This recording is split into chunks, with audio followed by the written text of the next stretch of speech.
തിരുവനന്തപുരത്ത് IB ഉദ്യോഗസ്ഥയുടെ മരണത്തിൽ police അന്വേഷണം പുരോഗമിക്കുകയാണ്. ഇപ്പോൾ പിതാവ് നമ്മോടൊപ്പമുണ്ട്. അന്ന് ആ മരണദിനം ഏറ്റവും ഒടുവിൽ മകളെ വിളിച്ചത് സുഗാന്താണെന്ന് പറഞ്ഞിരുന്നു.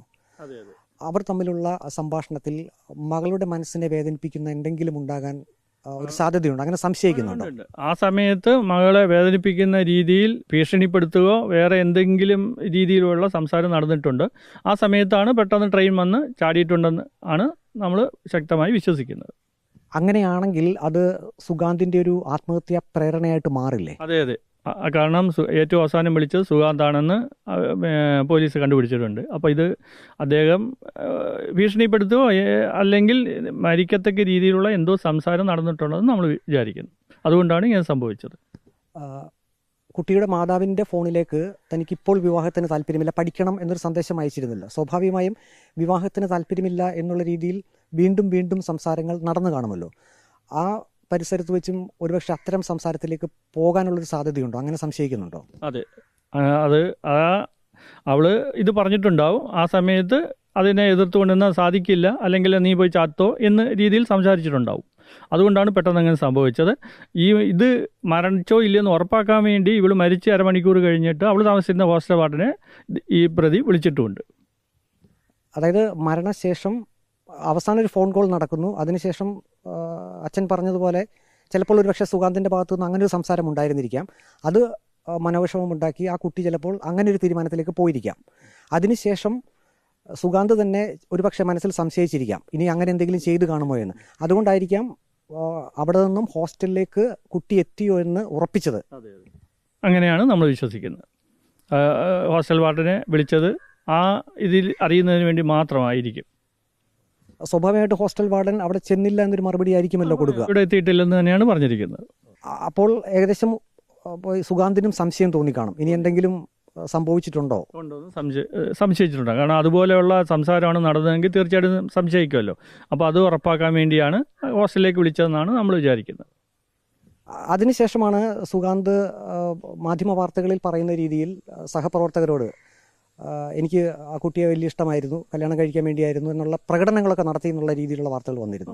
അങ്ങനെ സംഭവിച്ചിട്ടുണ്ട്. ഉണ്ട്. അവരുടെ സഹപ്രവർത്തകർ ഇവിടെ വന്നപ്പോൾ പറഞ്ഞു, മോർച്ചറിയുടെ അവിടെ വെച്ച് തന്നെ പറഞ്ഞു, അവൻ ഇതറിഞ്ഞപ്പോൾ ഭയങ്കര ഇമോഷനിൽ ഭയങ്കര ഇതൊക്കെ ഉണ്ടായിരുന്നു. അപ്പോൾ അവർ ഒരു ദിവസം അവരുടെ കസ്റ്റഡിയിൽ വെച്ചിട്ടുണ്ട് എന്നൊക്കെയാണ് അവർ പറഞ്ഞത്.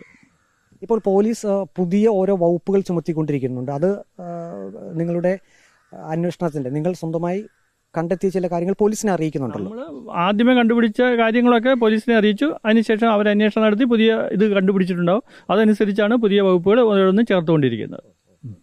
ഇനിയിപ്പോൾ കോടതിയിലേക്ക് കാര്യങ്ങൾ പോവുകയാണ്. മുൻകൂർ ജാമ്യാപേക്ഷ സുഗാന്ത് നൽകിയിട്ടുണ്ട്. കക്ഷി ചേരണമെന്ന് അഭ്യർത്ഥിച്ചുകൊണ്ടുള്ള ഒരു ഹർജിയും നിങ്ങൾ ഹൈക്കോടതിയിൽ സമർപ്പിച്ചിട്ടുണ്ട്. ഉണ്ട്. അതായത് നമുക്ക് സർക്കാരിൻ്റെ വക്കീൽ കൂടാതെ നമ്മുടെ പേഴ്സണൽ ഒരു വക്കീലിനെ നമ്മൾ ഏർപ്പാടാക്കിയിട്ടുണ്ട്. അദ്ദേഹത്തിന് വക്കാല് കൊടുത്ത് അദ്ദേഹം കഴിഞ്ഞ ദിവസം കോടതിയിൽ ഹാജരാകുകയും ഇതിനെ എതിർത്തുകൊണ്ട്, ജാമ്യത്തെ എതിർത്തുകൊണ്ട് അവിടെ സംസാരിക്കുകയും ചെയ്തിട്ടുണ്ട്. ഇപ്പോൾ ആത്മഹത്യാ പ്രേരണ കുറ്റം ചുമത്തണം. അത് നമ്മുടെ ആദ്യത്തേത് മുതലുള്ള, അതായത് ഈ ഫോൺ രേഖകൾ പരിശോധിച്ച് അന്ന് തന്നെ പ്രേരണ കുറ്റം ചുമത്തണമെന്ന് ആദ്യം മുതൽ നമ്മൾ ആവശ്യപ്പെട്ടുകൊണ്ടിരിക്കുന്നത്. അതുകൂടാതെ കിട്ടുന്ന തെളിവിൻ്റെ അനുസരിച്ച് പല വകുപ്പുകൾ ഇപ്പോൾ ചേർത്തുകൊണ്ടിരിക്കുന്നുണ്ട്. ഇപ്പോൾ ഇവർ ഒടുവിൽ സംസാരിച്ചത് ഇപ്പോൾ അങ്ങ് സംശയിച്ചതുപോലുള്ള ഒരു സംഭാഷണമാണെങ്കിൽ അത് പോലീസിന് ലഭിച്ചിട്ടുണ്ടോ? ആ സംഭാഷണ ശകലം എന്താണെന്ന് കിട്ടിയിട്ടുണ്ടാവും. ഇല്ലെങ്കിൽ അവർ അന്വേഷണം മുന്നോട്ട് പോകണമെങ്കിൽ അത് കിട്ടണമല്ലോ. അപ്പോൾ അവർ കിട്ടിയിട്ടുണ്ടാവും. അത് നിർണായകമായിട്ടുള്ള തെളിവ് തന്നെയാണ്. അവസാനം എന്താണോ പറയുന്നത്, അതിനുശേഷം അവിടെ ഫോൺ കട്ടായി. അപ്പോൾ അവസാനത്തെ എന്താണോ സംസാരം അത് നിർണായകമാണ്. ഇവർ തമ്മിൽ ഈ ഫോൺ സംഭാഷണത്തിന് മുമ്പ് IB ഉദ്യോഗസ്ഥ അമ്മയെ ഫോണിൽ വിളിച്ചിരുന്നു.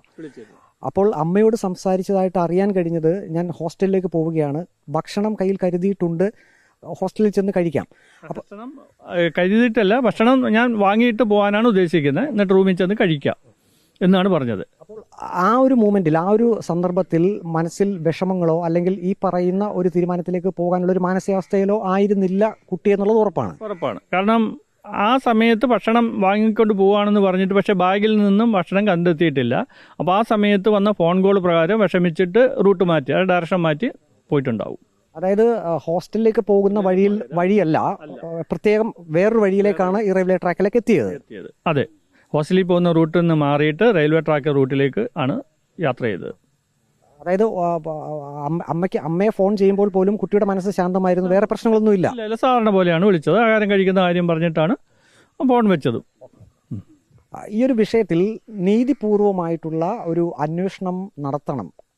ഇപ്പോൾ ഇവർ മാതാപിതാക്കൾ പറയുന്ന സുഗാന്ത് എന്ന IB ഉദ്യോഗസ്ഥനെ നിയമത്തിന് മുന്നിൽ കൃത്യമായും എത്തിക്കണം.